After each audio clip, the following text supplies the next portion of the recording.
Hello, this is the third episode of the Cioriia podcast. This episode is about physics lifestyle. Today I have with me Elliot and Clara, two of my course mates. We're studying physics at the University of Edinburgh. We're doing a master's. And right now I would want to give each of you the chance, Elliot and Clara, to talk a little bit about your studies before this point and what you are interested in. So, Elliot, if you could start, that would be great. So I went to school in Wales, and then I found myself in Princeton in the US for my undergraduate degree. And Mm-hmm. I committed to doing an astrophysics degree in my second year, so I had like a few years of a bit of flexibility. But I did a major, I guess you'd say, in astrophysics with a minor in computational mathematics. And then straight after that, those 4 years of undergrad, I came to Edinburgh, and here I am. Great. What about you, Clara? So I come from France.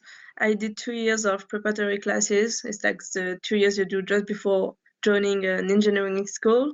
So I did 2 years of preparatory classes when I studied math, chemistry, physics, and then I joined an engineering school specialized in optics and quantum mechanics, kind of. So I did this for 2 years, and then I'm doing my third and final year of engineering school here as a dual degree. So I'm doing now a particle and nuclear physics master's degree here in Edinburgh. So this is the fifth year. Yeah, it's my fifth and final year. So 2 years of engineering, sort of, or engineering physics? Yeah, 2 years of like engineering physics. So it was a lot of optics and like nuclear. just engineering things. Yeah, and this year was like completely different for me, and it was nuclear physics and particle physics. What motivated the transition? Well, during my years in the engineering school, I also did like another degree. It was a degree of theoretical physics at the university, and this one was really theoretical and gave me like the motivation to go into a more theoretical like kind of field. I studied particle physics. I studied a bit of nuclear physics, so I wanted to try just to know if it was the right choice for me, because I was always attracted by walking to CERN and doing like physics like this. So I wanted to just try. So I tried for a year. That's great. It's actually a thing that I would I will ask later. Yeah, so it seems that you made a transition into a different field, and yeah, we'll maybe brainstorm maybe if that's a common thing with physics. People who choose a physics career. Is it common, or are you interested? When you just start out, you're interested in one thing. So we'll get into that a little bit later. So thank you very much for participating. I would like to give you just a very short, let's say, some context to the discussion. So the conversation started with my first episode, in which I talked about kind of the beginnings. So how people get interested when they're in high school, and then how does that pan out when they join university in the undergraduate and then master's and PhD. I've mostly focused on, let's say, the early years before. So now I would want to focus more on the lifestyle that you have whilst you are a student. So it's actually great that we have some variety. Clara, you're from France, and then Elliot, you've studied in US. I studied in Imperial College, so I only studied in UK. So we have some variety, which is absolutely great. One of the first questions that I would like to ask you is how difficult it is to find a balance between work and life as a student, first in the undergraduate and then masters. If we can try to talk about the masters, it's anyway, it's a little bit complicated with Corona. So if we could start with undergraduate, that would be great. Yeah, sure, Elliot. Go ahead. Yeah, so I think it took me a while to find a good work-life balance. I think, I was kind of thrown in the deep end in my first year, and that kind of beat me around a bit. I took a while to adapt. And I think I didn't really start feeling really comfortable with a good work-life balance until maybe my third year. So a 4-year undergraduate degree, I'm over halfway through, and then I start feeling like I know how to manage physics. So I think it took me a while. I think some people maybe settle in quicker, maybe even after the first year. But it took me a while to find a good work-life balance. Could you try to, sorry. Could you try to explain why you found it so difficult in the first year? Or what made you find it so complicated to get things together? I think I have a really hard time knowing my limits. And so physics is very, very interesting, right? So you want to kind of learn everything, you want to take everything in. I don't know. I signed up for quite difficult classes and I jumped in the deep end. I didn't take an easy approach. And I just think I committed too much time to studying more physics than I could handle. And it took me a while to realize that sometimes you learn physics better if you take your time with it. And you don't have to sort of take everything in. Physics is a very broad subject with lots of different exciting avenues, and you can definitely get lost going down too many of those avenues. So yeah, I'd say I took on too big of a physics challenge early on, and it took me a while to really realize. Because as I got further into my degree, I got more and more interested in astrophysics, and sort of, I guess, as I narrowed down and specialized a bit more, I didn't feel such a responsibility to become such this, I didn't feel I needed to take in so much physics. And then I ended up sort of like, doing more things in life than just physics. Yeah, sure. Like all of us. I find it interesting that you're saying that you set up too many challenges for yourself in the first year. So did you have many choices to make in terms of courses? At least I suppose that's a thing with the US, right? So in the UK, I imagine the first couple of years you have a pretty strict regime of classes you have to take, whereas I could take whatever courses I wanted from the very beginning. I would start, there were some people in my first year who were way ahead of me in terms of maths. So they would take the more advanced maths classes like several years before I would even think about taking them. And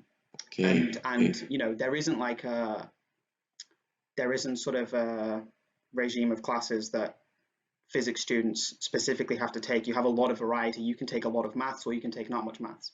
And so, I would probably take slightly harder maths classes earlier than I should have done, and maybe harder physics classes earlier than I should have done. I'm very much a jump in the deep end kind of person. So I made my life, I had the option to make my life hard from the beginning, and I chose to, which in hindsight was a bad idea. But you learn from your mistakes, and that's why it took me 3 years to settle in, I suppose, Yeah, I guess it's a bad idea if you're looking for having like a balanced life, but if you're trying to learn new things, I guess you cannot go better than that option. Yeah. How about you, Clara? For me, it was like a big of an evolution because after high school, so I joined preparatory classes. It's like 2 years, really intensive high studies, where you study a lot of physics, mathematics, chemistry, like just this for like 2 years. And at the end, it's like competition to join an engineering school. And you really have no life for 2 years. Like, I mean, it was incredible. I really liked it. It was really, really interesting. And I learned so much, like really so much. But I couldn't do anything really like outside from it. And it was like really incredibly hard because we had like one written exam per week. We had 2 oral exams like per week as well. So it was like a lot of studies and examinations. So really stressful, and I was really stressed during this period. And then it was kind of like really different when I joined my engineering school. I just started to like to work just for exams, just before the examinations. And I really started my life as a student, as a physics student, in the school. So I was part of the student council there, and like the activities we organize there is like a big part of your life and like the university life. So it was kind of like just doing a lot of activities during the first year and second year as well, and just working a lot before exams. So let me get this straight. For the first 2 years, you had a written exam every single week. Yeah, like 4 hours exam. It's crazy. 4 Seriously? hours. Yeah. Yeah. It's like 1 week you have like your math exams, the week after you have physics exam, and the week after chemistry exam, and it just goes over and over again, like for 2 years. And at the end you have competition, like with all friends, and it's like 2 months of like written examination, then you have 1 month free, and then it's like 1 month of oral examination, and then you can join engineering school. So just to be an engineer, it's all of this process. So, wow. I mean, I'm blown away. Actually, I never heard this side of this side like a story like this. It's really specific to France, and like it's really difficult to like explain this to foreigners people, because it's so different from university. Like just like, so after this I did a bit of university, because I did that as a dual degree with the school, and it was so much, it's not really easier, like the thing you learn, or harder when you evolved, like it was simpler when I just think back about what I did first and second year, but it just, the amount of work we had to do the first 2 years was really different from any of the thing I've done. Like, I know I've never worked that hard, and I will never work that hard later in my life. You got enough in your first. I'm like really like happy, and I can do so much more things like in my student life, and I stress really less than I used to stress before. Gosh, so yeah, 2 years of absolutely. Would you say? So it was a stressful life, but was it miserable in any way? Was it what? Miserable. No, no, really not. Like it, like I guess like you have one, like you have like a, you're like in a class, so it's like I don't know, we are like 30 doing the same thing, and you get like really close to people. You really bond a lot, because you're just like with the same people for 24 hours a day almost. And like you have, like I had really amazing teachers, and it really made my life easier. And like I was really glad, and I couldn't have chosen something else. Mm-hmm, But mm-hmm.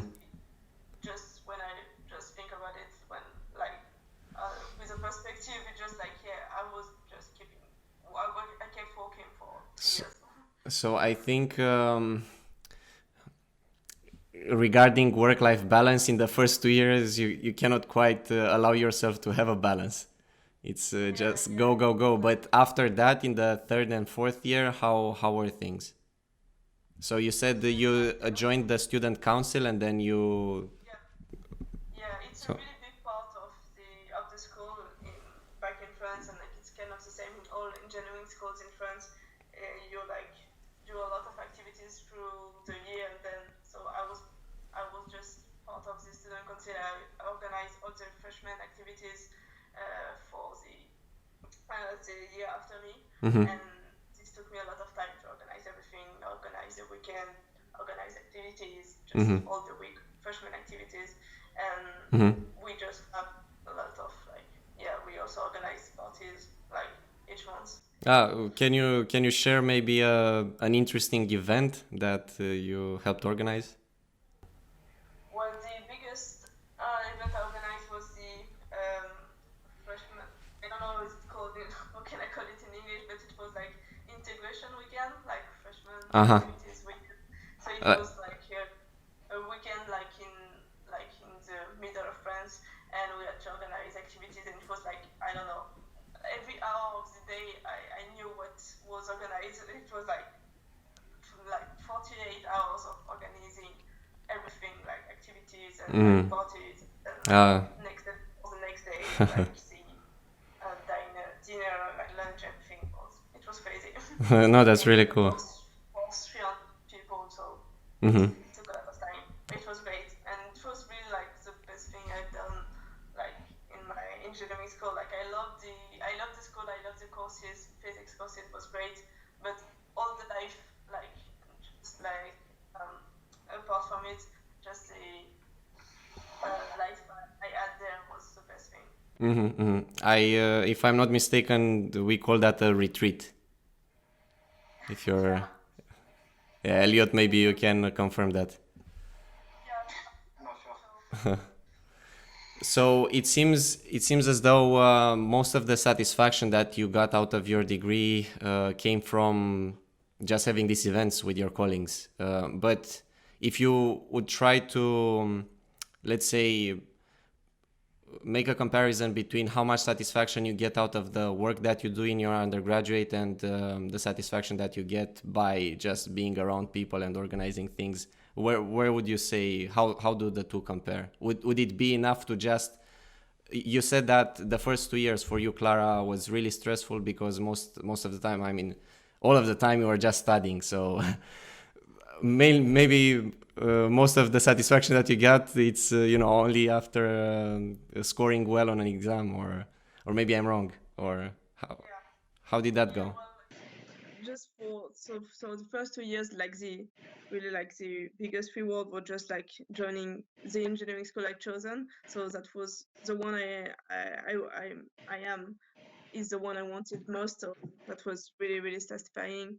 And then in the school, I guess it would be a bit of both, because it was also really satisfying to organize things for the first time, like just be a leader for the first time of my life was something great. And the exams there is not really like competition anymore, so it's just like a lot of people just like share things and they just help each other. So you just pass at the end of the year and you're like just happy because you can choose like courses you want if you have good grades, for instance.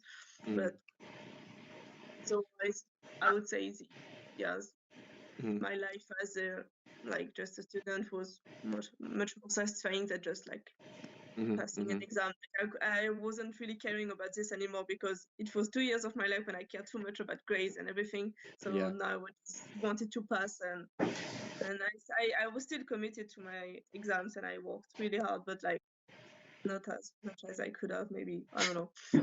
Yeah, it's just more satisfying being around people, I think.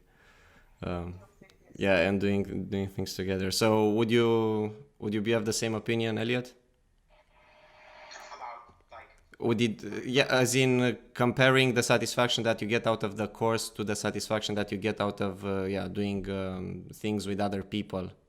So if you were to just look at the satisfaction that you get out of the undergraduate degree, if you think, do the memories that come up, are they related to people, or are they related to, oh my God, I studied this amazing thing and, I remember it so well because, you know. No, physics is obviously like a big part of doing a physics degree, but the people that you do the physics with and the people that you don't do physics with, just the people, are obviously, for me, the most important thing. I wouldn't have got through my degree without the people who, were there to help with the physics and were there to do things other than physics with.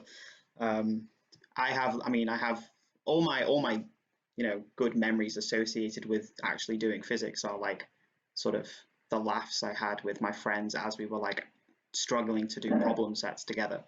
You know, I don't know. I have probably a sad number of memories of doing problem sets and having too much fun with my friends. But obviously outside of the physics, um, just I did a few extracurricular things like where I had to do like organize an event where we had people from all over the country come to this kind of conference, and the people that I did that conference with, were some amazing people that I learned a lot from, and they really sort of shaped my undergrad experience. Oh, that's great. Yeah, but definitely the best friends I made in my undergrad experience were probably my course mates in my last 2 years. They got me through the degree, 100%. So related to that, as you said that you found yourself a lot of time solving problem sheets very late with your course mates. So how frequently did that happen? How frustrating it was? How often did it become very frustrating? Well, so I'll start by saying on average, I would take, this may be different to a lot of your guys' experiences, but we would take probably 4 to 5 courses per semester, so 2 semesters in a year. And because it's technically like a liberal arts degree, some of those are physics and some of those will be other random stuff. So I did a lot of like ancient history because that's what I'm interested in. But so let's say I'm taking 3 physics courses, maybe 2 physics and a maths course per semester. Every single one of those courses will have a problem set every week. one problem set every week. So I'd probably have like some of these problem sets take like multiple like days to do, like 10, 20 hours to do. They can be really tough. So that's happening, 3 times a week. Add up all those hours, and it's a large number of hours, sort of, laughing with friends, doing problem sets with friends, but also, like you say, being very, very frustrated with the problems. And I think, I don't know, physics is a very healthy mix of getting great satisfaction from solving a problem and having this problem drive you into the ground with frustration. I think physics is, I think it can be very frustrating, but also very rewarding. And it helps to have people around you. How about you, Clara? Yeah, I would say it's kind of the same. Like I have so many memories of also like, working with friends and making things like easier just because you explain to each other, and but it can be also like, yeah, like really frustrating if you do it like on your own and you just like don't want to share with other people. Like really solidarity can really help. Did that happen a lot with you or with some other people, as in working by themselves? Was that common? How?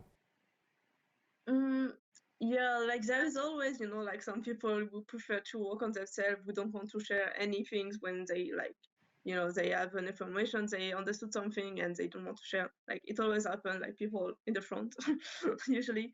And but I wasn't really part of this, and I always prefer to work with other people. Like like I don't know. I think it's a balance, like of working on your own, and when you struggle too much, you just like work with friends, and it makes things really easier. Just also, even if you understood something, just to be sure you understand it, Yeah. just to explain it to someone else, to make sure like you didn't understand something completely different from other people. And it also helped me a lot to explain things to people, to make sure I understood it. If I can explain it to someone, it means that I understood it. It seems to be also more sustainable, maybe, just to have people around to work. Yeah, definitely. I mean, I couldn't imagine myself, having a PhD position for 3 years, just work, on your own. I mean, all of us experienced this year, I guess. Or actually, how did you manage this year? No. With working for exams, were you mostly doing things on your own? Did you have Zoom calls with others? Did you join tutorials? How did that go for you? This has been an interesting year for me because typically throughout my undergrad, I felt like I relied on my friends so much. I felt like often, I felt like the dumbest person in the room. But I think this year, having to rely on myself so much, because with a few things, I met up with people that it took like a differential geometry and had a few sort of group meetings with that. But I spent a lot more time than I'm used to solving problems by myself. And this year kind of convinced me that I'm not quite as stupid as I thought. Because I was able to do a lot more by myself than I originally expected. I still struggled a lot, It was, I think, doing a physics degree with no friends is, well, not that I have no friends, but when it's harder to communicate with people, when you have to rely on Zoom, when you can't just go into the physics building and find people and talk to your friends that way, it's definitely so much harder. So I feel sorry for anyone who's gone through a physics degree during the pandemic. But yeah, for me, this being my 5th year of physics, I've finally convinced myself that I can handle some more difficult topics by myself, which is a nice feeling because it's not a feeling I've had very often. No, that's great. That's great if that's the feeling that you get at the end of it. Clara? Yeah, I would say it's kind of the same. Like I really relied more on myself this year, and this year was a big challenge for me because it was my first year abroad of France. So I first year of like doing everything in English, for instance. That was also a big challenge, and I was really worried at the beginning that I wouldn't understand anything, but it was fine. And in my master, we are only 10, 11, 10, I think. So it was like close group. So we did some things together. I had a few friends where we worked all together, like for the whole first semester. Second semester was a bit harder because lockdown and everything, but we worked with other people, and that really helped me just like as I said, like sometimes I thought I understood something really well, but I was just alone in my room, like trying to understand something, and maybe I was completely wrong. And when you like just talk with someone and you compare things and say, okay, I'm not crazy, I understood this like this, and I wasn't wrong. So that's really helped me. I really hung out with like one or two people the whole year, but it was enough to like just like bond and like work together and make things easier and like nicer. Regarding this year, I think yeah, things were a little bit different. And talking about mental health right now, because we talked about being frustrated many times. Did you feel more anxious this year compared to the previous ones about what the results are going to be for exams? Am I preparing well enough? I mean, I understand now for you, Elliot, for example, you feel a lot better about yourself. But whilst before exams, for example, while you were preparing, did you have the same feeling? Yeah, well, I don't really know. I think just before the exams, I started off this year sort of thinking that exams would be fine, and I kind of so we had some exams in December, right? I had a few, maybe two exams in December, and then 6 or 7 in May. And I had a bad experience with my exams in December, so that kind of set me up for sort of bad expectations for the rest of the exams. And my exams in May went much better than my exams in December. So I can't say I've been riding high on confidence all the way through the degree. There was a lot of anxiousness about these exams being different because I don't know whether the university, had really adjusted to this whole exams done virtually, from home, exams done from home, where they're typically always done in person. So I feel like I sort of struggled adapting to that, and not to put blame on the university, but also I think the whole university infrastructure was adapting to this new system, and I'm not sure whether it was a very smooth transition. And there was anxiety about, are these exams going to be much different than previous years? Am I going to be able to cope with the in-person with the online exams rather than the in-person exams? And that was no matter my confidence in myself, there was always this sense of self-doubt about how I would handle this new type of exam. So, What about previous years in undergraduate? Was the level of anxiety comparable, or was it higher this year? I would say that I think it kind of averaged out overall. I probably found the actual exams more stressful in my undergrad. I was always very worried with exams. I've never been great at taking exams. Well, I started getting better in my final year at uni. I found undergrad exams very, very tough. And I feel like, I don't know, I kind of expected the exams here to not quite be so bad, but COVID and the whole uncertainty about that sort of just made me equally as anxious. I think it's the worst time of year. I don't think, so. One more question for you, Elliot. Regarding this anxiety, is it something that's let's say constant, or is it only appears before 1 or 2 weeks before the exams, you get done with the exams and then you feel fine, no problem? This is kind of just interesting for me to sort of think about myself because I don't know, I kind of monitor my mental health as I go through because it's obviously important to know how, keep an eye on how anxious you are and try not to get too overwhelmed. But like throughout my undergrad, there was much more of a, I mentioned about having a lot of homeworks every week, which were all assessed homeworks. They were never, not many of my exams in my undergrad not many of my courses in my undergrad relied heavily on the exams. Most of my exams were only ever worth about 30-40% of the grade. Never had anything like 80% here. So throughout my undergrad, I had this kind of low level constant stress because you're always being examined. Whereas here, I definitely felt a much lower level of anxiety sort of through the year. And then as you get to the exam period, it was like much more increased. I definitely didn't feel as anxious as normal throughout the year at Edinburgh, throughout my master's degree. But around the exam period, it was probably worse than before. Okay, okay. So yeah, the regime of taking exams every week kind of changed things for you. Yeah, it's definitely my undergrad just like spaced things out a bit more. You know, you do Mhm. a lot of my courses would have like a midterm exam, which would be worth 30% maybe. Then you'd have a Mhm. final exam, which would be worth 40%, and then you'd have homeworks that would make up the Mhm. rest. And they would, you know, that's all sort of spaced out throughout the year.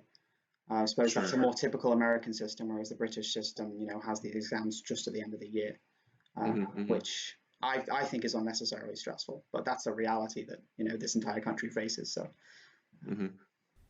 How about you, Clara? Was anxiety as an undergraduate a variable throughout the year? Was it constant? Too hard to handle?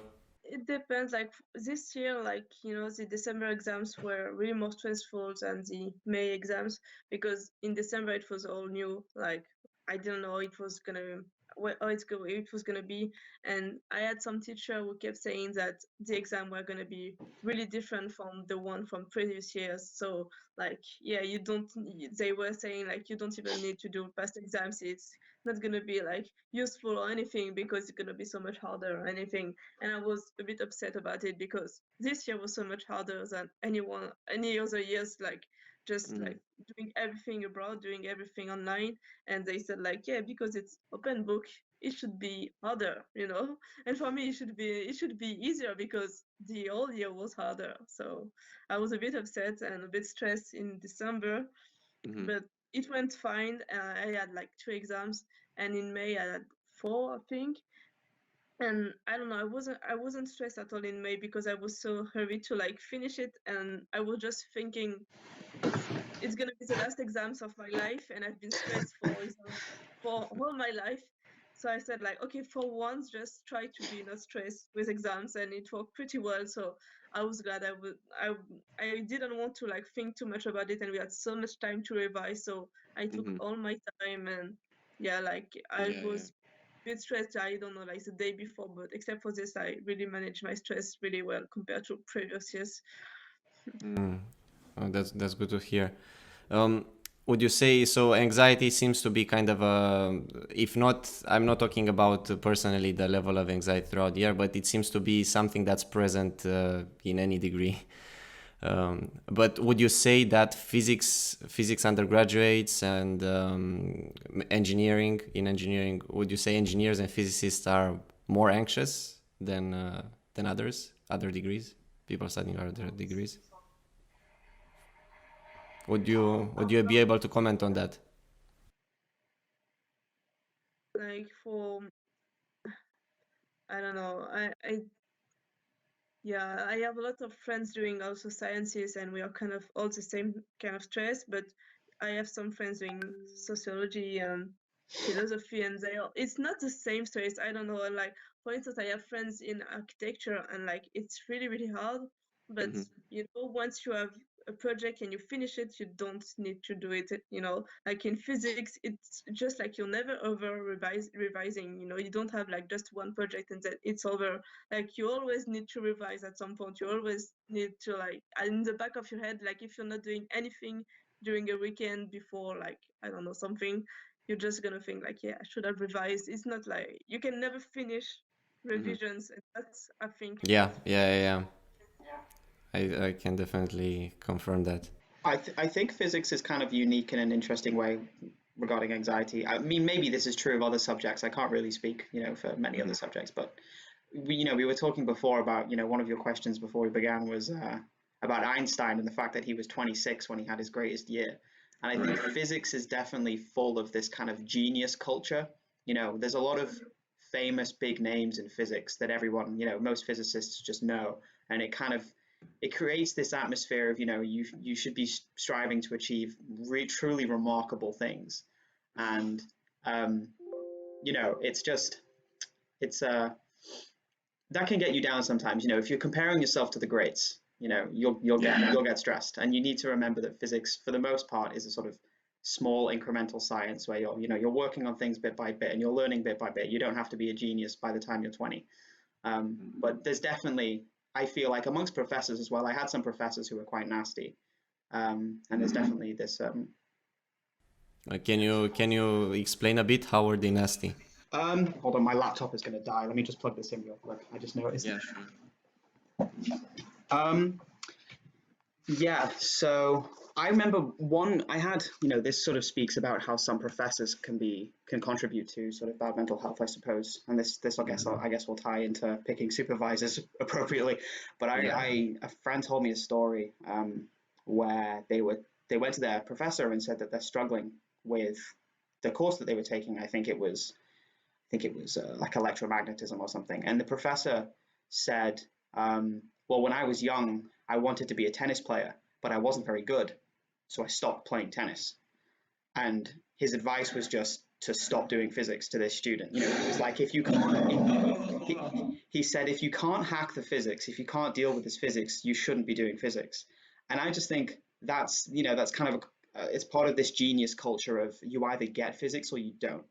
And I definitely think that physics isn't for everyone, but it's definitely not true that if you struggle with it, you shouldn't do it, because physics is challenging. Physics is hard.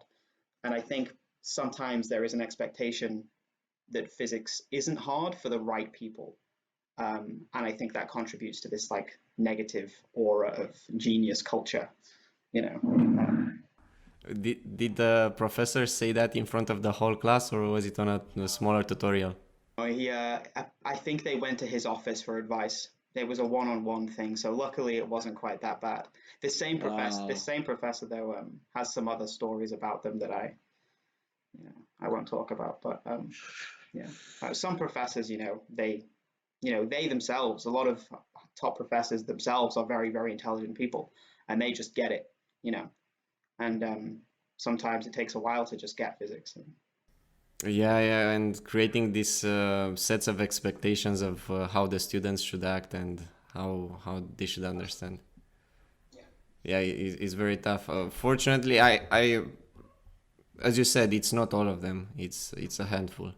Absolutely, yeah, yeah. I have had no negative experiences quite like that. I loved all my professors that I sort of interacted with on a personal level. You Mm-hmm. know, yeah. So I was lucky that I had encouraging professors. No one telling me to stop playing tennis. Gosh, no, that's an anecdote that I'll use. I'll use in the future for sure. Um, so another question related to this.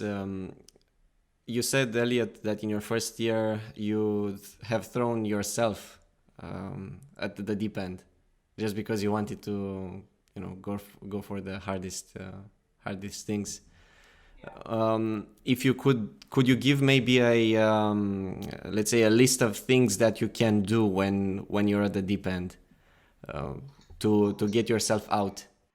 I think, I think well, maybe not relying, but um, making sure you have a good network of people around you. If you're in the deep end, swimming is a bad analogy, but I was going to say something along the lines of if you have more people around you, you'll have better support. But we'll leave, Yeah, dragging other people down. That's true too. That can happen. I suppose. But definitely having a good community of people is always helpful. And I think it's important to just take a break. If you're struggling, oftentimes the best ideas you'll have will come from having taken a break, having gone for a swim and then come back to do physics later. If you're in the deep end and you're struggling in the deep end, sometimes it's best to go with the swimming analogy, jump out the pool for a minute. Well, I guess this is assuming you're close enough to the side of the pool that you can jump out. Um, but I guess taking things slowly, don't rush. Um, Mm-hmm. Mm-hmm. Related to this, when would you say you have done enough so that you can take a break? Because sometimes I feel that physicists can get pretty obsessive with, I have this problem that I need to solve, and then, it's kind of your own ego in the game. Absolutely. So when is it safe for your ego for you to go out of the game? I would argue that you should try and leave your ego behind, because I think Mm. your ego will negatively impact yourself. If you could argue that you could like set a goal and you'll say, when I've achieved this little bit, then I'll take a break. But what if you don't achieve that bit? What if you're only going to achieve that progress once you've taken the break? So I don't know, I'm not saying that I would do this all the time, because I need to get better at managing my my obsessiveness, I suppose. But it's probably once you've spent a good number of hours on something, once you've spent like too long, then you should take a break. I don't know. I would argue try and leave your ego behind. So But this that's is hard. sorry, go ahead. No. I was just saying that's a difficult thing to do. But So this is related only to problem, like individual problem sheets, or do you use this mentality also for your dissertation and your thesis, your longer, the work that you do over a longer time span? yeah, I would say for the dissertation, because I feel like with a dissertation there is often something that you can do which won't be as hard. You may have, the dissertation has a lot of different elements to it. So I would say if you're struggling with one part of the dissertation, but you have a need to like make a bit of progress, you can always do something else. You can write your introduction. If you're having trouble with your methodology and doing sort of, I don't know, difficult integrals, just go and write the introduction for a bit. And then that will maybe give you this sense of I've accomplished something, therefore I deserve to take a break. And I'll come back and try this difficult integral later on, Sure. I don't know. So that's how I would approach my dissertation. I suppose my arguments before were mainly about doing problem sheets, because I feel like you can go down deep rabbit holes with problem sheets and spend hours and achieve nothing. I think this is actually great advice in the sense that you're rewarding yourself with, you've done a little bit of the introduction, so now you feel good about yourself, but you still have that problem unsolved, so it's still at the back of your mind, but still you're feeding yourself in some other way. Absolutely, yeah. So that's great advice, I think, in general. If you're in a rut, just maybe if you're down, go for a run or something. So you have at least one thing to be happy about. Do your bed, that sort of stuff. Now relating to a little bit of a different issue. What was the men to women ratio in your department? And if we can talk also about the causes and consequences of this. So, Clara, maybe you could start. So I would say for my undergraduate, for my first 2 years of preparatory classes, there was like 20% of women or something. So not that much. Engineering school was a bit better, like it was like a third, or like I would say the third. And here in my master, so like we are like only 10, but there are only 2 women. So not great. I don't know, like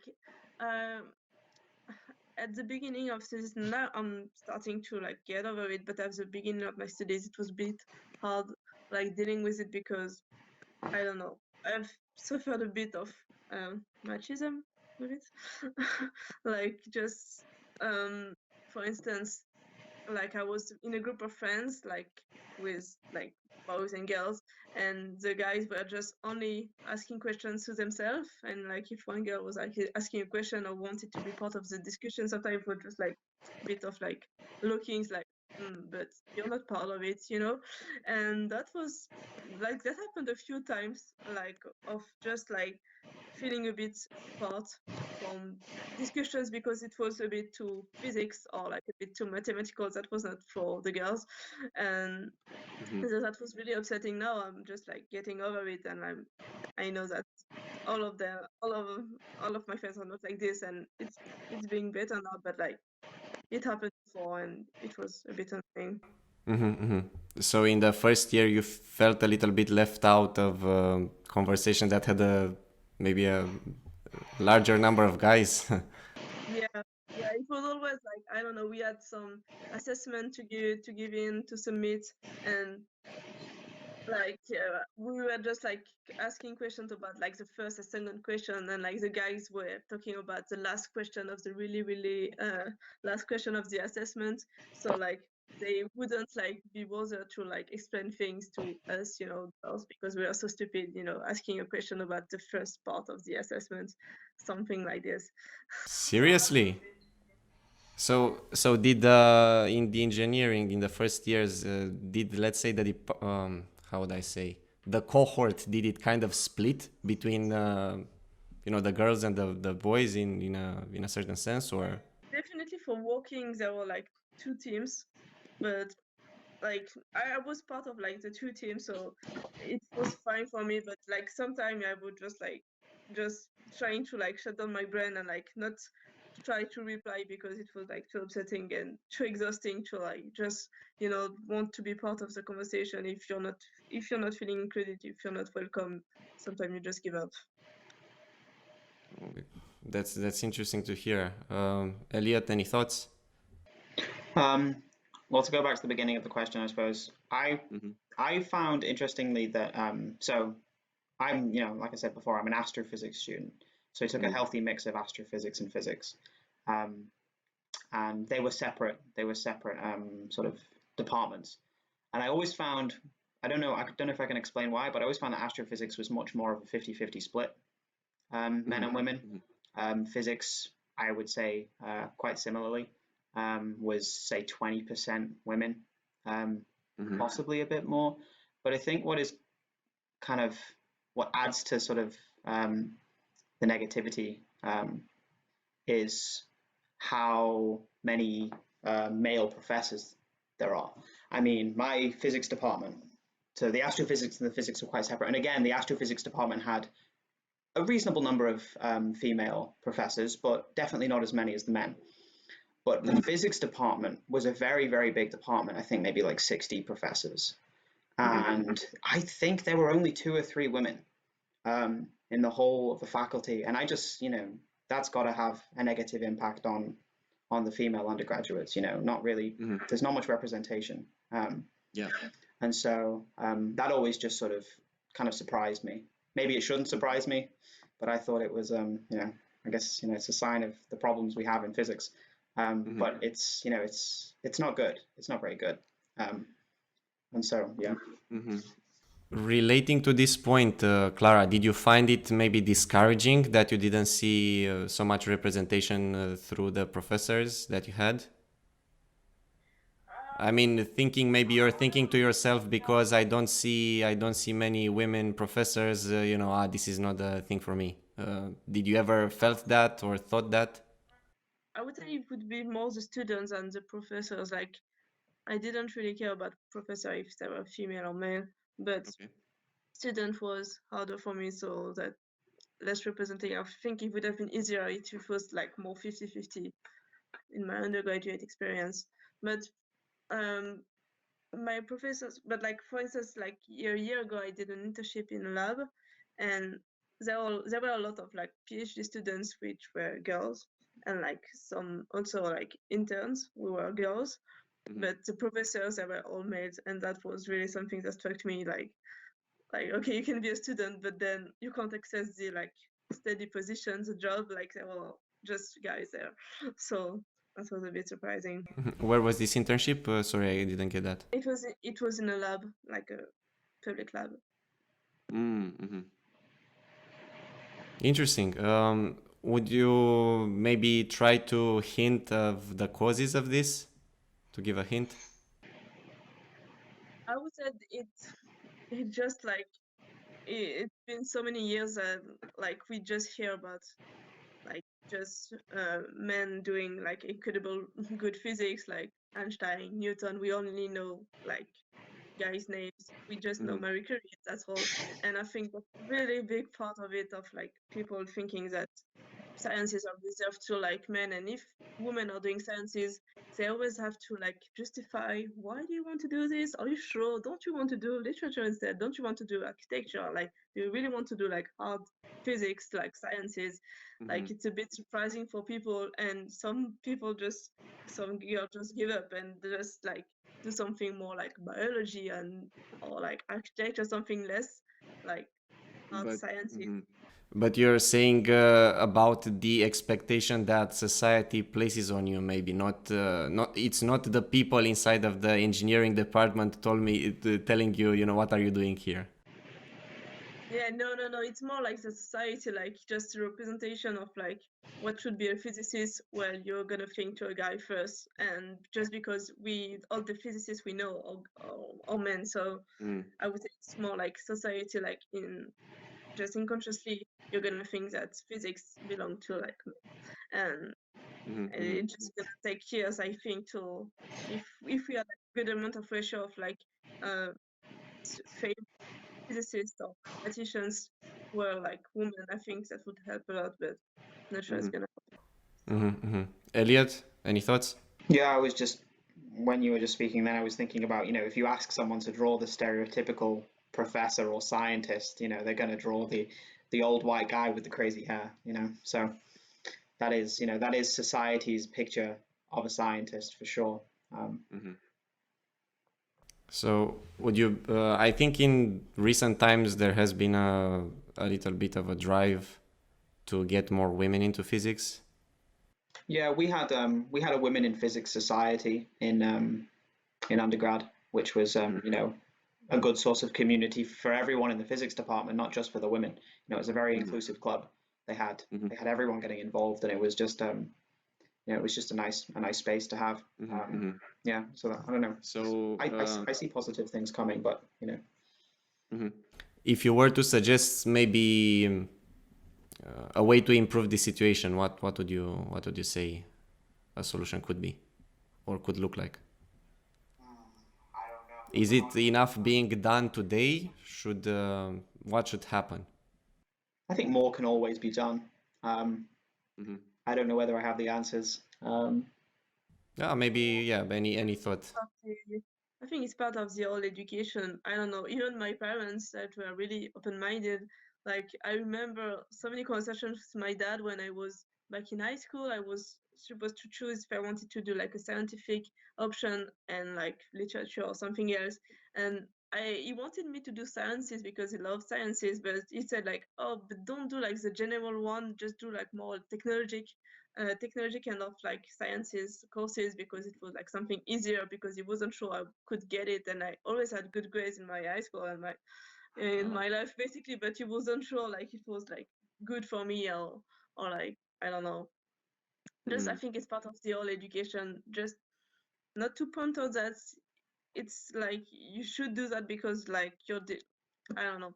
I don't know how to explain this, but like if you just show that there are differences and like show that you should include more women in physics, maybe it's kind of worth like to point out differences. Like it should be so logic, it should be so like um I don't know, like obvious that women and men can do sciences, can do physics, that we shouldn't even have to like do this workshop like where like women are inside.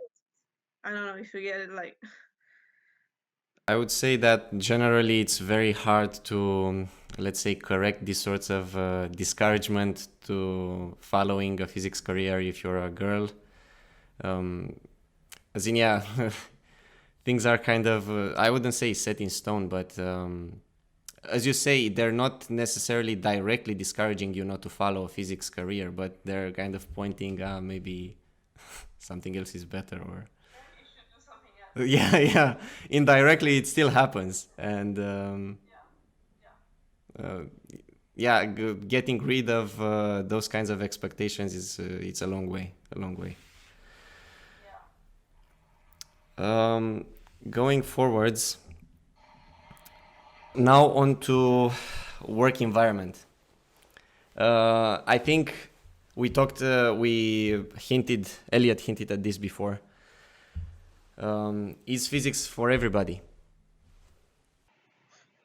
I want to say physics isn't for everyone. Not that it's like, not that some people just get it and some people don't. I think I've made my opinion clear that physics is hard, and there will be people who find it difficult but still want to do it, and those people should persevere. Those people shouldn't give up just because they don't get it immediately. But I'm physics is some people don't care about physics. Some people, my girlfriend is she's a biologist, and she's very sort of, I don't know, she likes her science to be quite tangible and to be, you can see the progress you're making like there in front of you. I study astrophysics, and I study a lot of things that you can't really measure that well. Like I did a project on dark matter, And I explained this to my girlfriend, and she's just like, you know, you don't even know what it is. You know, you don't even know anything about it, like in any definite sense. Like, how can you find that interesting when you can't even see it? And I don't know. I just think it's cool. You know, I think people who are interested in physics are motivated by sort of quite obscure questions sometimes. You know, some people I just don't think are interested, and some people are interested. And I think physics is for anyone who is interested in physics. It shouldn't be for anyone who it shouldn't be only for people who are good at physics. You know, you can train yourself to be good at physics. For some people, it might take longer, but if you're interested, you know, I got into physics because I was obsessed with sci-fi movies when I was a kid. You know, that's the seed that sort of began it for me. And I think if you find yourself going down that path and thinking physics is cool, try it. You know, nothing should stop you if you want to do it. So, would you make the let's say the group a little bit larger? Would you say that most people that are interested in abstract ideas are good for a physics career? Because yeah, as you said, dark matter is pretty abstract. Right now we don't have any experimental evidence, but we have some clues to what it may be. Yeah, I think that's maybe a good thing to say. You know, physics can be quite abstract. I mean, obviously, lots of physics is much more sort of tangible. You know, I guess I'm speaking specifically for the stuff I'm interested in. So you know, there's branches of physics that could interest very different types of people. I suppose, you know, experimental particle physics is extremely different than string theory. Well, you know, studying string theory as a theorist versus, you know, working at an accelerator and doing data analysis, you know, they're extremely different fields.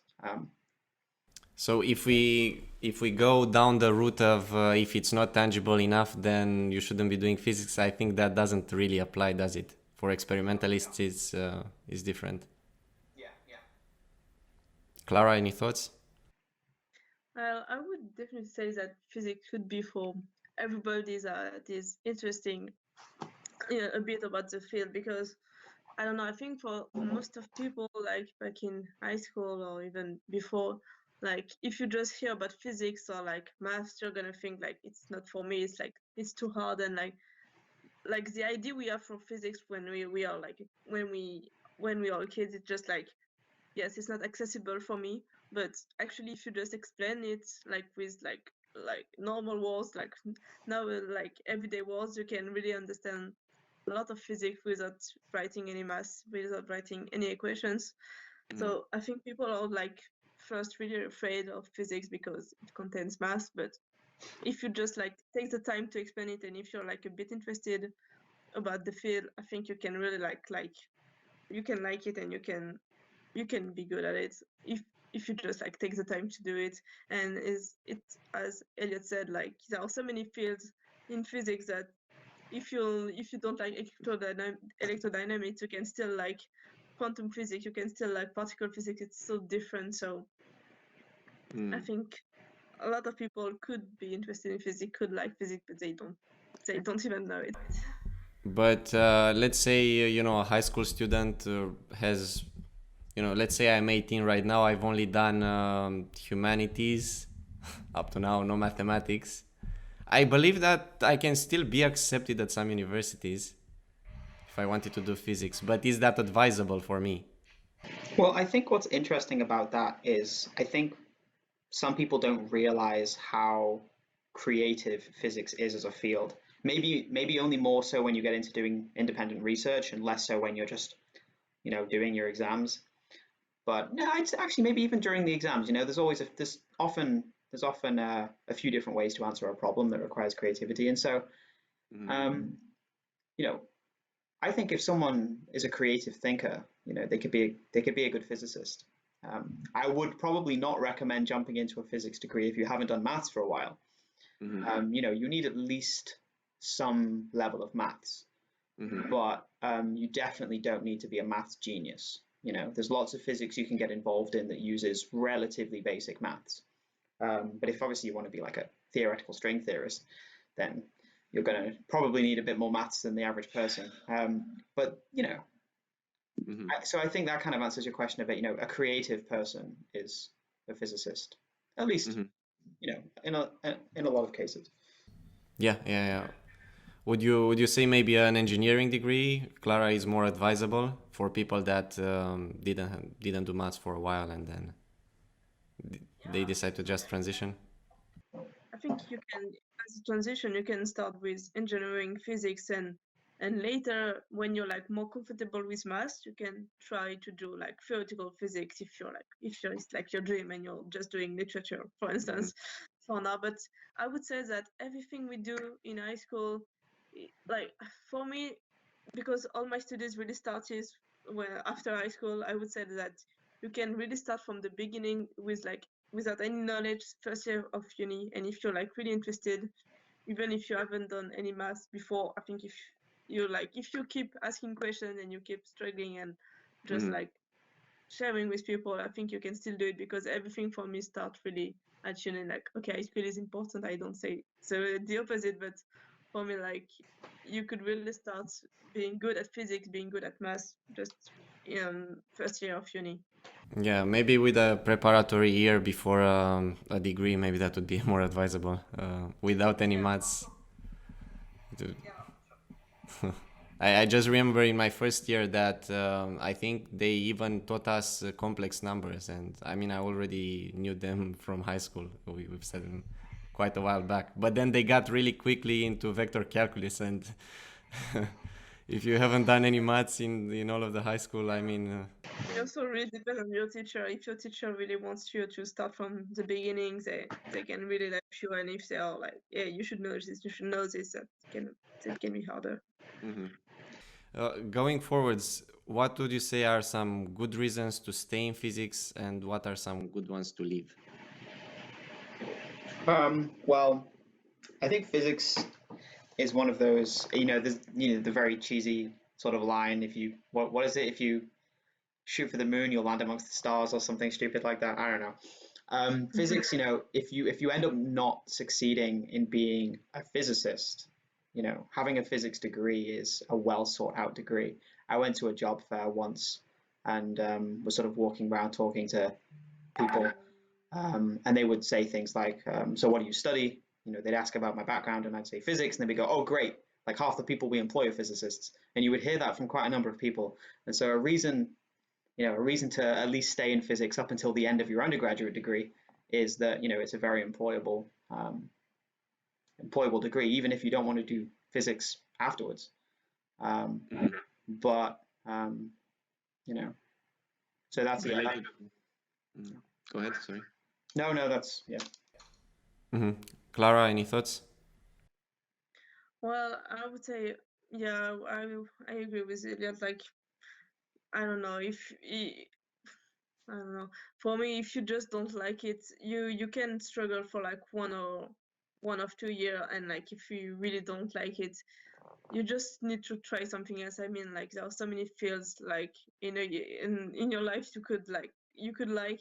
So if you don't like something, you should just give it a try for like a year or two, and then move on if you don't like it. But I guess you can, if you're like at the end of your degree, don't give up, because yeah, it's a really good employable field to study physics. So Relating to this idea that it's actually a very employable degree. I mean, I worked as a junior data scientist for 2 years after my undergrad, and I mean, I could tell you that even though a physics degree is employable, it doesn't really prepare you for the industry.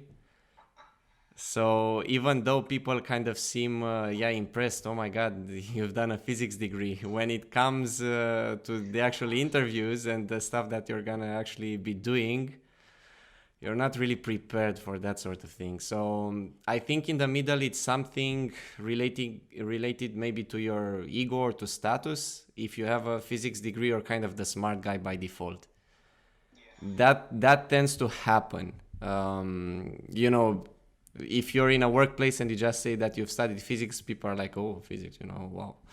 Um, so I mean, these kinds of points, you cannot score them by doing other sorts of degrees. If you're doing an arts degree, okay, you're creative, but no, they will treat you differently. So being the smart guy by default in a room, that's quite valuable. But when it comes to the actual skills that you get, the degree it's not the most helpful. I would definitely agree. I mean, my undergrad, I feel like had a very strong emphasis on academia.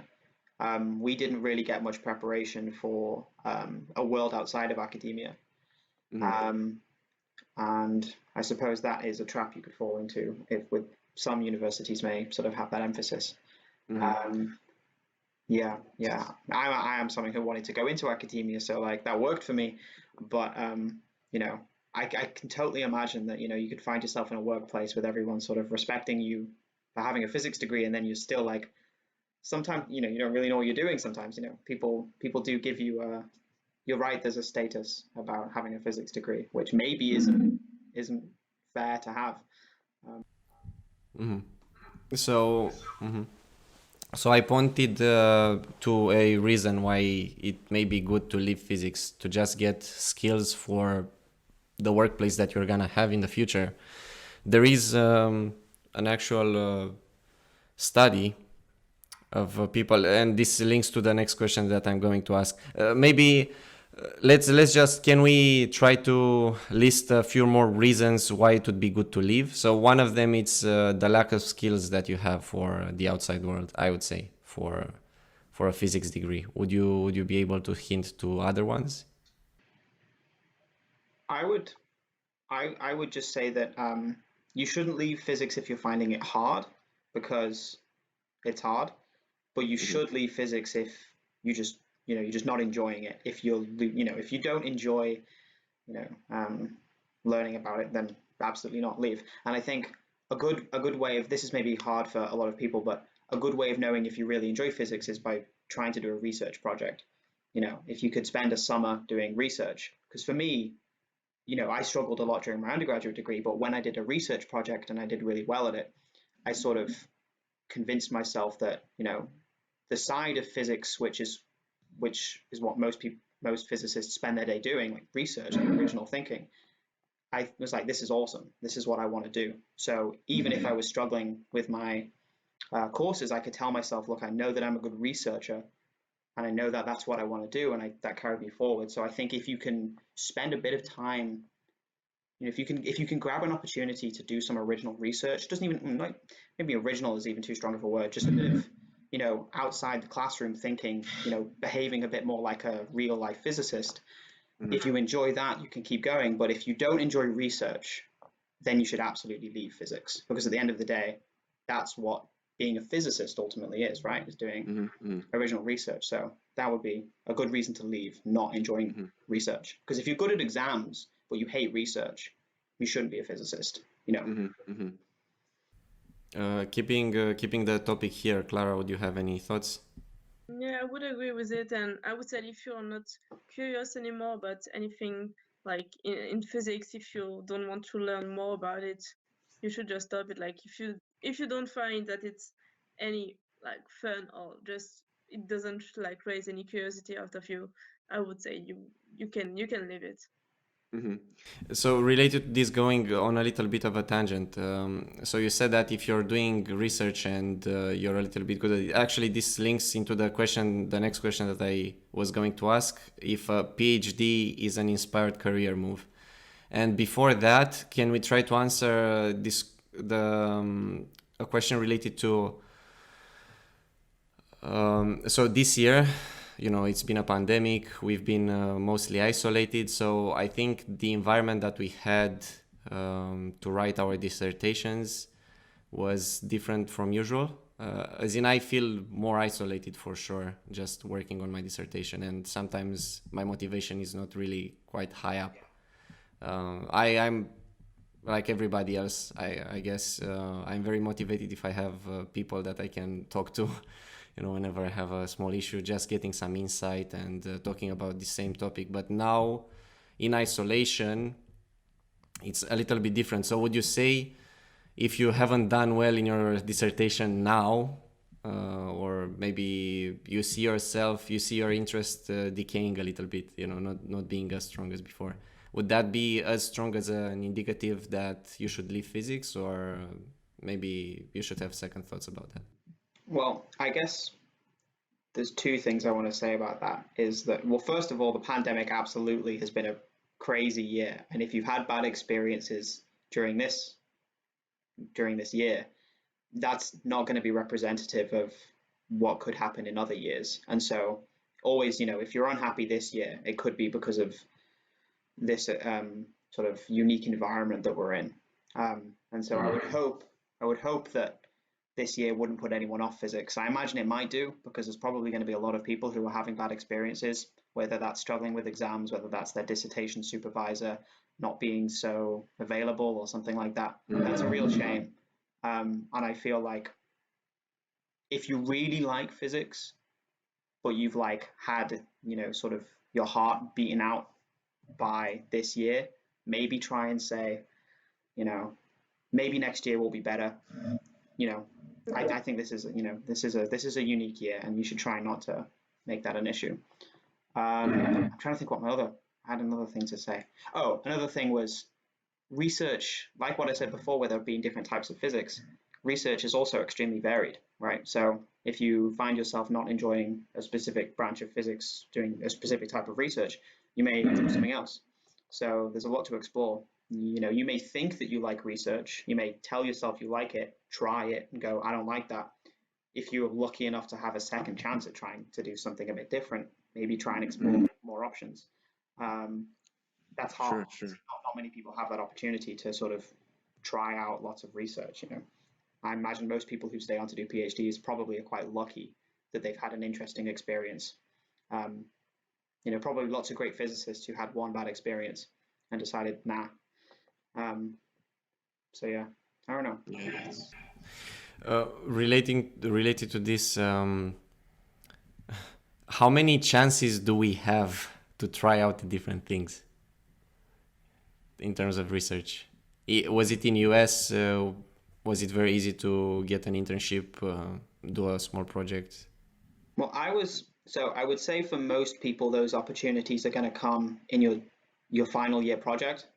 And if you're quite proactive during the summer, you can find sort of summer projects are sometimes available, but they're not always easy to get.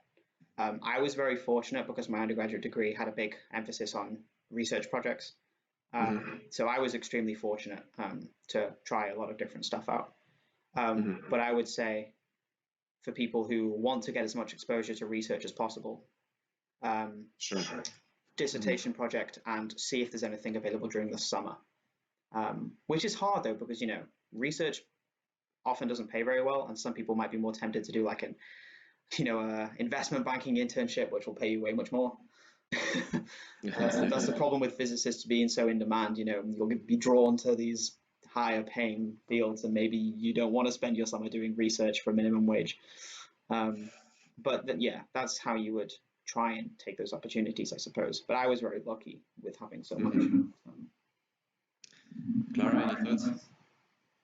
Well, I think it would really depend. Like, obviously, if you don't like research, like one of your research project, it's not a good sign. But like, there are so many different research fields and also research teams. Like, it's really different. Like working in a lab environment or working in a company just doing a bit of research themselves, not like a real lab, but just doing a bit of development and research. And for me, the whole environment around research is really important. Just working as a team, it can really like help you like decide if you want to stay in or not. Just if you're like if you're like happy to go in the lab every day, even if you don't really like the project in itself, it can really help you. Like I'm doing a dissertation. I'm lucky this year because I'm doing an experimental dissertation, so I'm going to the lab almost every day, and that really helps me just because it's been so much different from all this year doing everything online. Now I can actually talk to people and I see the real experiment every day, and it really helps me to like it and just work with it. So it seems that it's good to stay on as a PhD student if you have this option. If you've had at least one good experience doing research, or even that is not necessary. What would you say?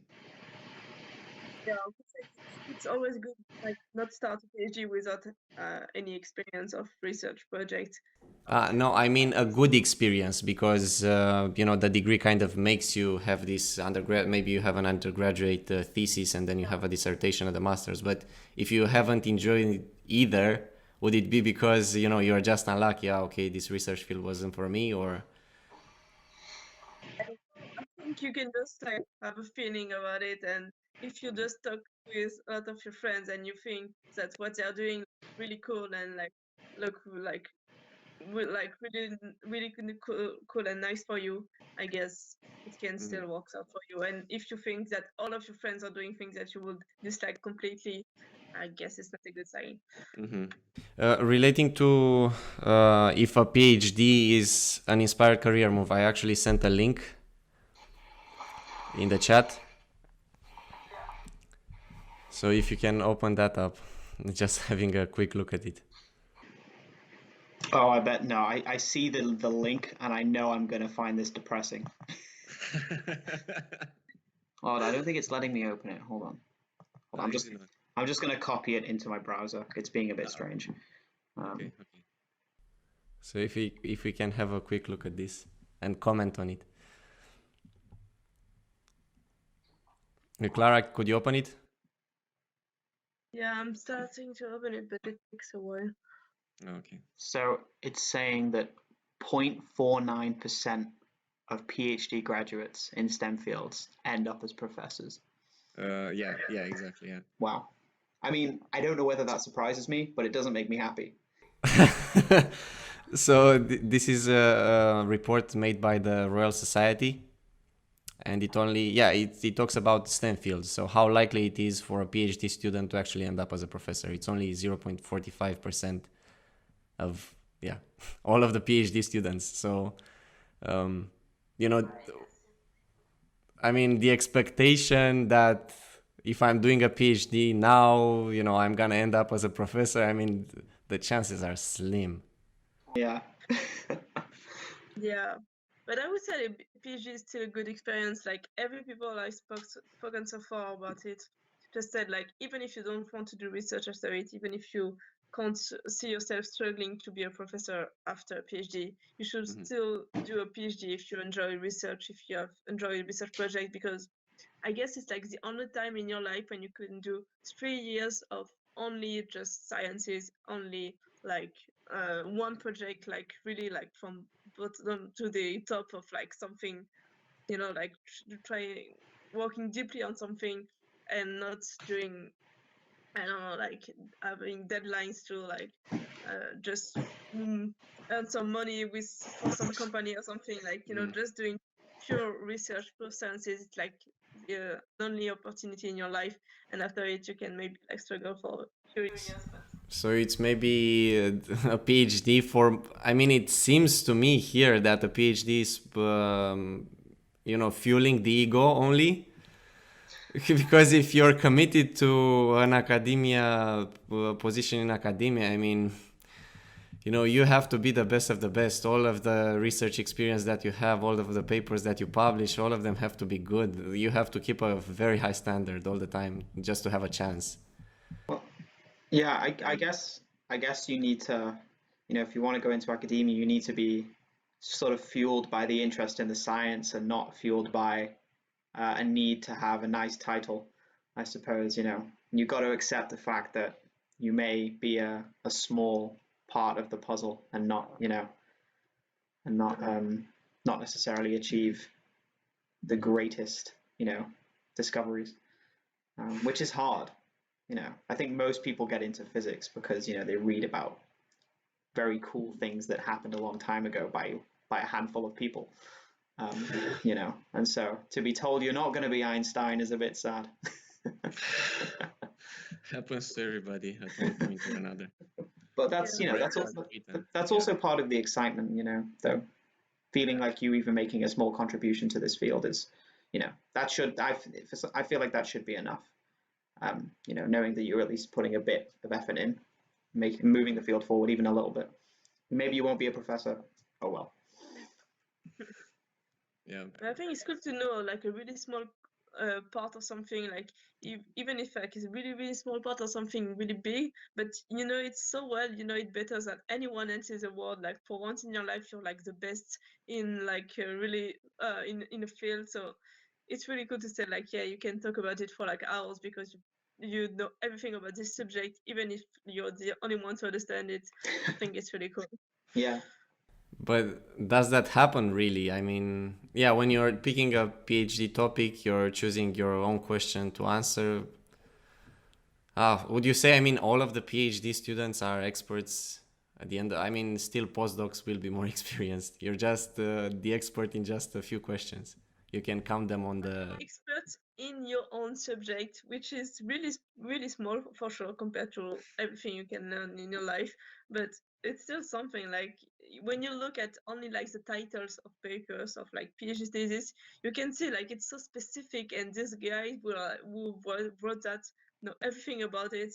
So it's kind of cool, even if they are not like perfect physicists, they are not Einsteins, but they still know so much about one specific field, and I think that's So this really feels to me like an ego trip. maybe, but like it's only 3 years in your life, and then you can just like work in a company. I guess like life is long. You can have time to like work in academia if you're like tempted about it. You shouldn't stop yourself, because after it you will not work in research. You know, if you're tempted about it, just try, go for it. It's only gonna last 3 years, and then you can do something else and work as a have a proper job in a company or something. I remember seeing a post on the internet. It was some 22-year-old undergraduate asking whether they should do a PhD, and they said something along the lines of, I'm scared about turning 27, and by the time I finish my PhD, I'll turn 27. And someone just reply, well, you're going to turn 27 anyway, so do you want to turn 27 with a PhD or without a PhD? And I guess, it's a good number of years of your life, but it's a exciting number of years of your life. So I mean, for some people, it can be very frustrating, and then they can give up. If it's 5 years, I think you were reading maybe an article. This is from US. that would be the US. Yeah, 5 year. I think 6 year is the average PhD length in the US, which is kind of scary because they do like a 2-year master's degree, and then and that's all lumped in together as like grad school. But yeah. And are you paid for the length of it? Yeah, I think so. Yeah. Starting with a 2-year master's and then... Yeah, during the first 2 years, you're still paid. Okay. That changes the status a little bit. Yeah, I think often the funding sources will vary throughout the year. Maybe during the first 2 years of with the master's degree, you may have to teach, and a lot of your funding will come from teaching, and then you'll be funded by like the research professors, money during the PhD years. Yeah. Sure. Could you describe your ideal physics work environment?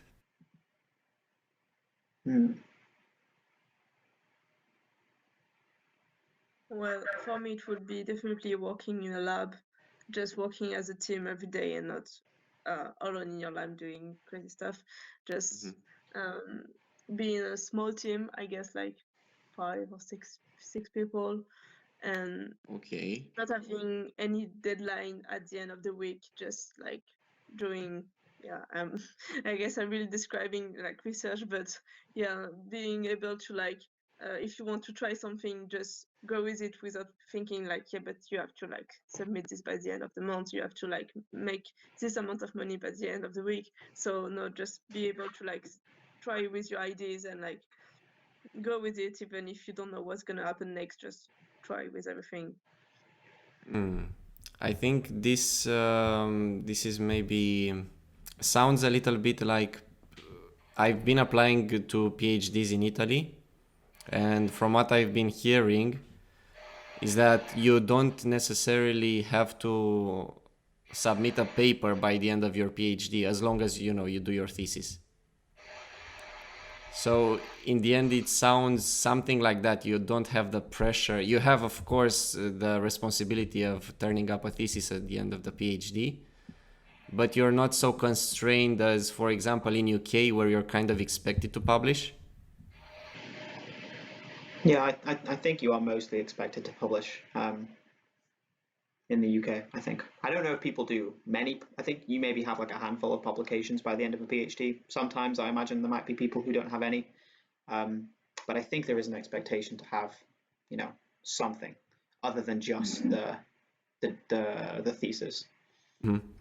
One other thing that sorry, Elliot, did you say something? No, that's okay.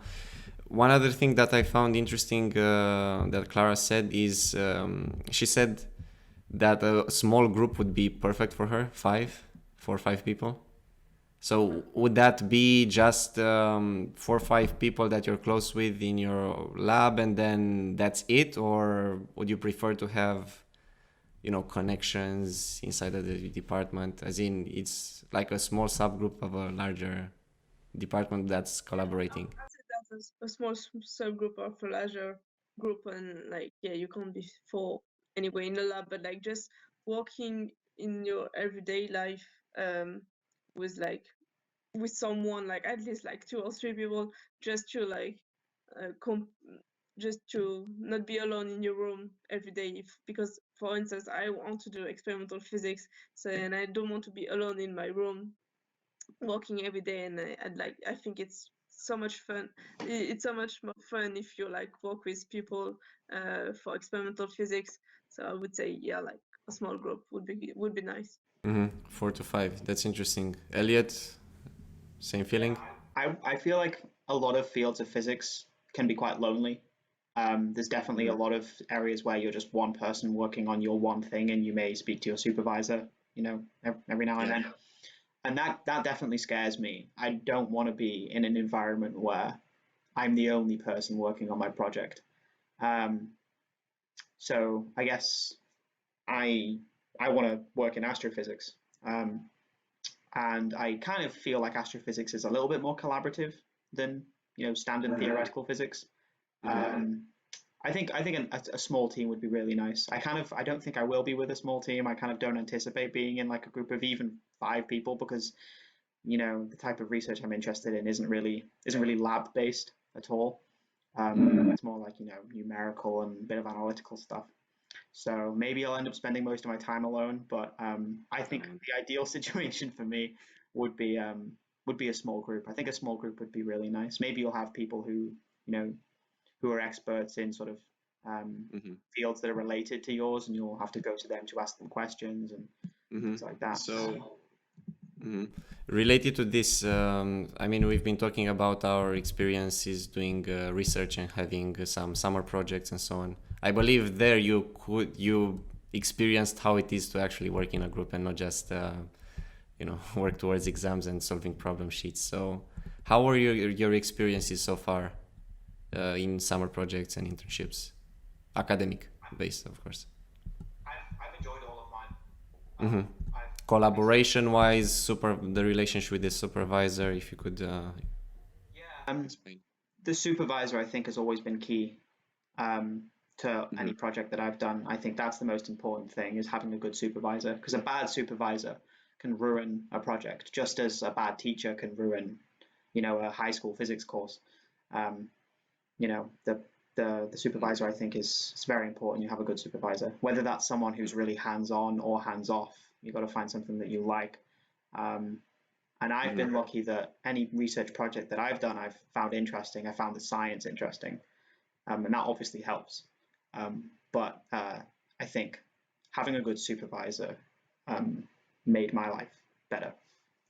So I think as much when you're looking for projects of any kind, whether that's a PhD, whether that's a summer project, you got to look at the science, but you've also got to look at the supervisor. You've got to ask them what their working environment is like.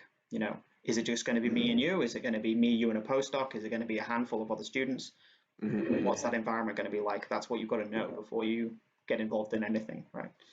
And so far, you've only been. How many experiences have you had so far? Internships and. Well, I guess I've had a good number of projects where I've worked one-on-one with a professor, just me and one other person. Okay. I think all of my projects actually. So I did 3 research projects in my undergrad. Okay, And great. then I also, then I also did a summer project. And the summer project was, there was a summer project that was quite team based, which was really nice. It was a good atmosphere. I was like, for the summer, I had like an office in with some of the other PhD students, and that was really nice. It was a really nice environment. And again, that's all about being around the right people. But then every other project I did was just me and the one supervisor. And because I am someone who kind of thrives more on having a larger community, I found that just having people around, even if they're not doing my specific research, even if I'm not talking to them about my research, just being around other people was important. So Surely. Clara? Well, so I did 2 internships and the dissertation this year. Like my first internship was an internship of like a month in a space center in Belgium, and it wow. was incredible because I had like this amazing supervisor. It was super nice, and like it was like instrumental optics, so not really my favorite field, but just because my supervisor was so nice and he explained so much things to me, like it made the internship perfect. And then last year I did an internship in a lab. I did quantum optics, and this one was much more like computational. It was everything was online because of COVID. So that was not ideal, but I still enjoy it because I could go to the lab sometimes in the week, and I could just see like the environment of a lab, and it made me it made me want to do research afterwards and do like a PhD, for instance.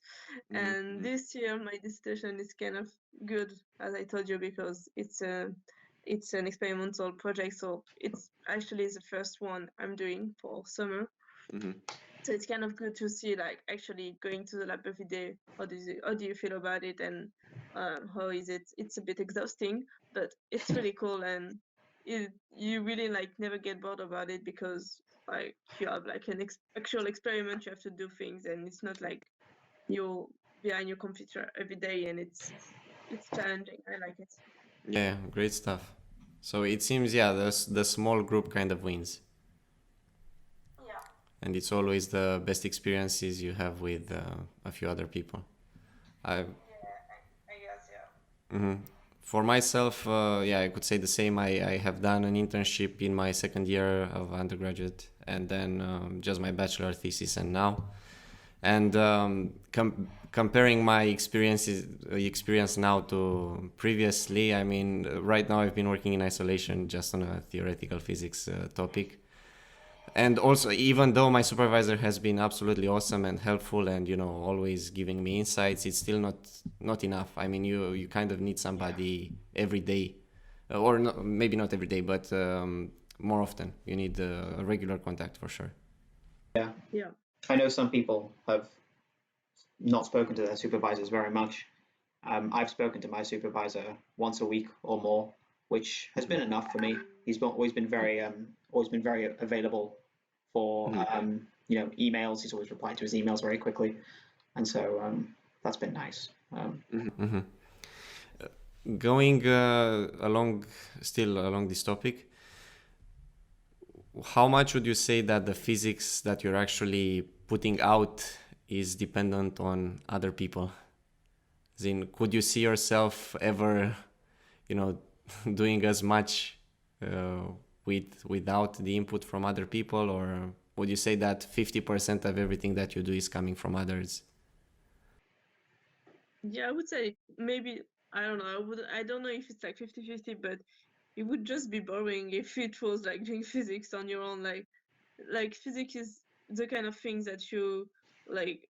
All the physicists, they don't just come up with great ideas by their own, like by themselves. They just like talk with other people and they share ideas and just like learn with others. And for instance, I like asking questions. I don't know like, how many questions I ask in my life, but I really ask a lot of questions to all my teachers every time I'm learning a new thing. And if you just like, if you're like alone, it would be like super depressing. And super Sure. boring as well, and you wouldn't learn as much for sure. So I would say it's a great contribution for sure. Was it? I think it was Isaac Newton that said, "If I have seen far, it's by standing on the shoulders of giants," or Yeah. something like. I think that's his line, which I just think sums it up brilliantly. That's just a Yeah. great line. Physics relies on, even if you're sat in your basement doing your own research, you couldn't be there without the people who, done stuff before you, whether that's your supervisor or whether it's some English guy from the 1700s, relying on his calculus. But I don't know. I think physics is inherently collaborative, and you can do a Yeah. lot by yourself, but you can't do everything by yourself. Yeah, surely. Relating to this, if other people are so important, who have been the most influential people in your higher education track so far?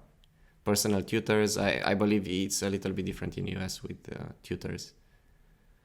And then, right, I mean, in UK, you're assigned a personal tutor that you could go to ask questions, and you can set up a meeting, and usually he's in charge of 6 other students, at least in the undergraduate. And then, Sorry. yeah, go ahead. We had something similar. The way it works for us is because you don't actually decide what major you want to do until your second year, the end of your second year. You have like a personal tutor who might be unrelated to your department in your first couple years, and they're there to help you on all things sort of like mostly non-academic. But then you get a tutor from the department in the last 2 years, and you can go to them with, I guess, more academic questions and more things relating to the structure of the degree that you're doing. But yeah, the most influential person for me, to be fair, my sort of the tutor for the astrophysics department in my undergrad was extremely, one of the most supportive people I've had in my sort of, I guess you can call it a career, my physics career so far, who was brilliant. And my supervisors, I've had some phenomenal supervisors. 2 of the projects that I did, there's a guy called Philip and a guy called Paul, who I feel like I should name because they have absolutely shaped the way I look at the world. More than any, I used to read like pop science books when I was a kid, and I used to think that Feynman had an impact on me, but like Feynman didn't really have that much an impact on me when I think about like the real scientists that I've met in person. They're the people that really had an impact on me. That's great to hear. Yeah. Clara? Well, I would say like back in preparatory classes, I had 2 amazing teachers. Like they were kind of like best friends. They were not even physics teachers. They were like math and chemistry teachers, but they were like best friends, and they were so passionate about their courses, and they wanted to share so much. And I don't know, for me, it just made me realize that physics and sciences in general can be fun and can be really entertaining and can be like your passion and not just some field because you want to like try to do physics. Like you can really love it, and it can be like a real passion for you. So I guess it was really inspiring. And I had also at the same time a friend, like my best friend. He was like really really good in physics and in math in general.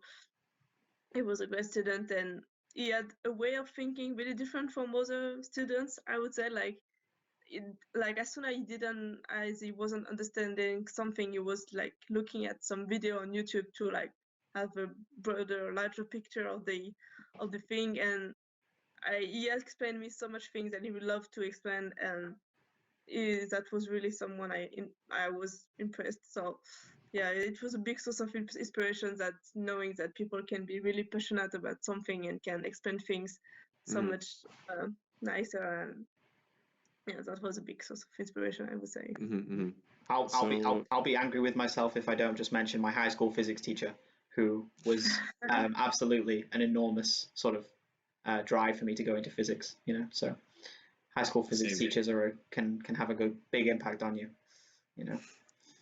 It's also interesting to hear. I mean, both of you said that these teachers that you had were much more influential than all of the pop physics books that you've read, and the people that you've heard of from history. So would you be able to compare the inspiration that you got from those characters and then the real life, the people that you met?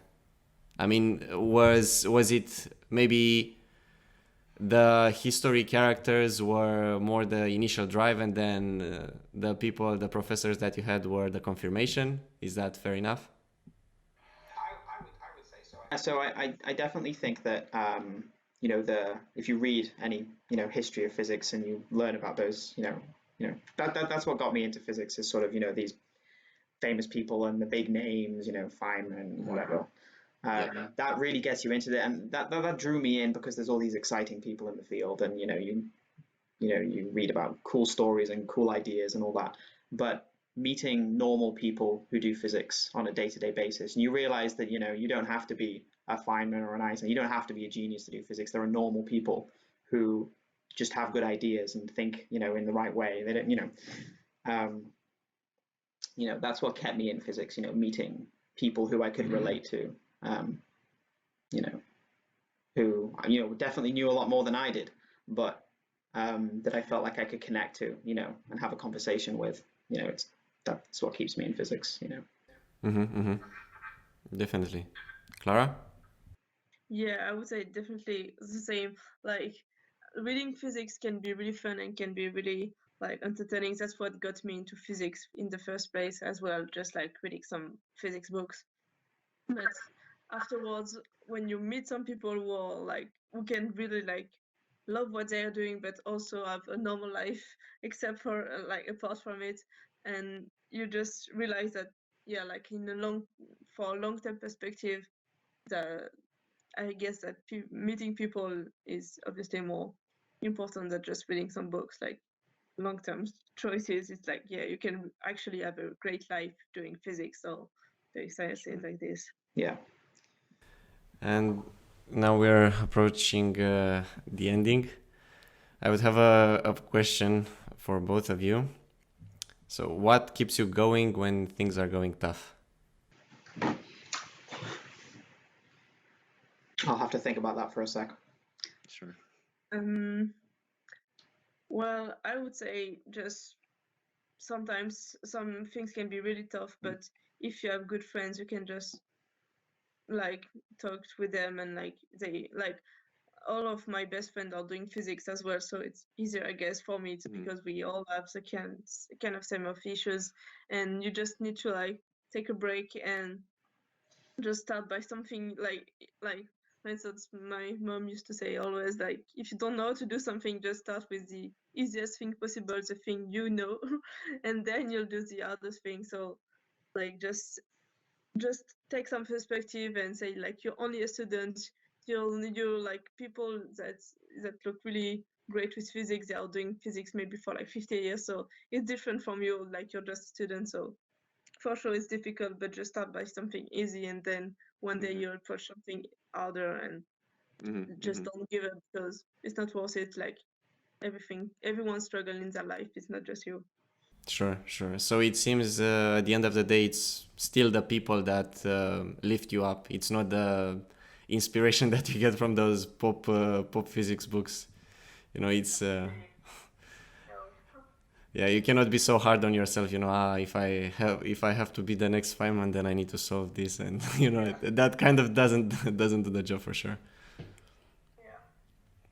Elliot, any thoughts? Yeah, I mean, I was going to just say the people, but I guess to add something else, I don't know. I guess, it is definitely true that the science does kind of keep me going, like the big picture. I feel like you can often, when you're doing some project, if you're staring at integrals or you're looking at big heaps of data and you're just kind of getting a bit stressed out by everything you're doing, you kind of have to look at the bigger picture for a second and remember why you did get into it in the first place, and think, well, I want to know what dark matter is. I want to know how the universe began. Speaking as an astrophysicist again, Yes. that's there are big questions that keep me interested, and I think it is useful to remember the big things that excite you when you are drowning in data or integrals. Yeah, and I think also it's worth mentioning, as you say, the big picture kind of gives you some motivation to keep going. For sure, it does for me. But also at the end of the day, what's more sustainable in terms of what fuels you along the way is if you like the tools that you're using, as in the things that you're doing every day. If you're having to solve integrals, then you should love solving integrals to keep going. If you're a programmer, then you should start loving programming and so on. I mean, the bigger picture, it's nice to have it, of course, and you feel inspired when, dark matter is something that, it's everywhere in the universe, but we cannot see it. I mean, it's so amazing when you think about it. But then if you need to analyze gigabytes and terabytes of data, but you don't actually love data analysis, then I don't think it's gonna work just, thinking about the big picture.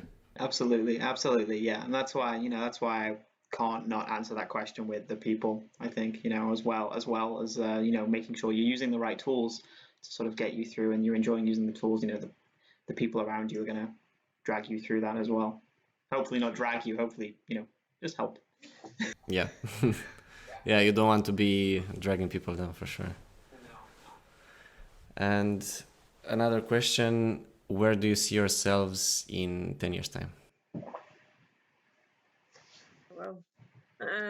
Well, I'm really not sure. Like, I'm doing a PhD next year, so in 3 years it's easy. I will still do my PhD, and I'm not sure I'm gonna try to be a professor afterwards. So I would say maybe work in a company doing some quantum physics, but like in a company kind of scale, and not purely research, but I don't know, doing some small jobs and traveling a bit.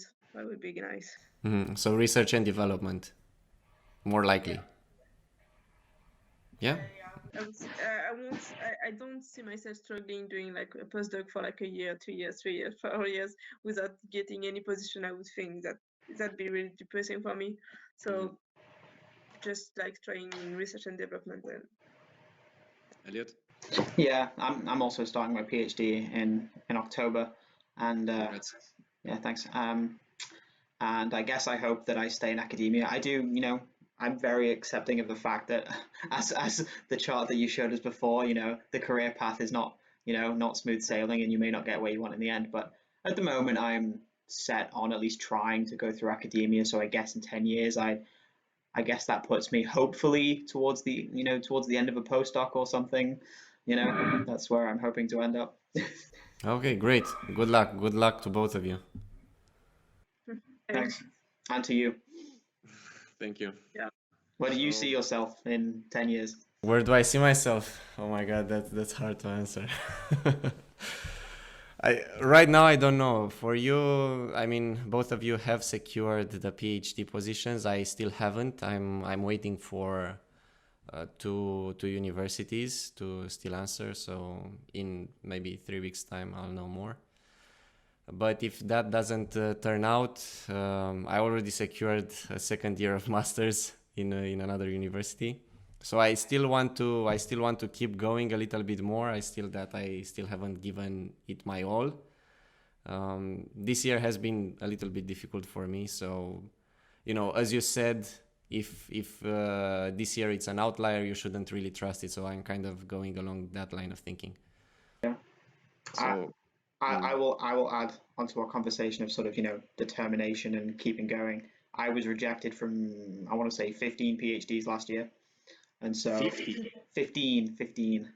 Although I do know someone who applied to about 50, and I thought they were absolutely crazy. But I mean, kudos to them for trying, and they got plenty. They got loads of them, so it worked out.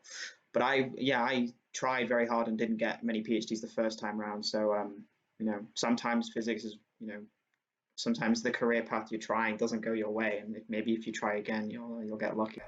Wow, but still, good job for applying to 15 different PhDs. I mean, that was hard work for sure. Yeah. Well, I guess it paid off because things happened the second time round. I don't know. Maybe it was a massive waste of a year. Did you do that in US? Yeah, most of those were to the US. This time round was more of a healthy mix of the US and the UK. And the UK likes me better than the US. Yeah. So thank you guys for participating and making this happen. Thank you. And hopefully we'll do another one in the future.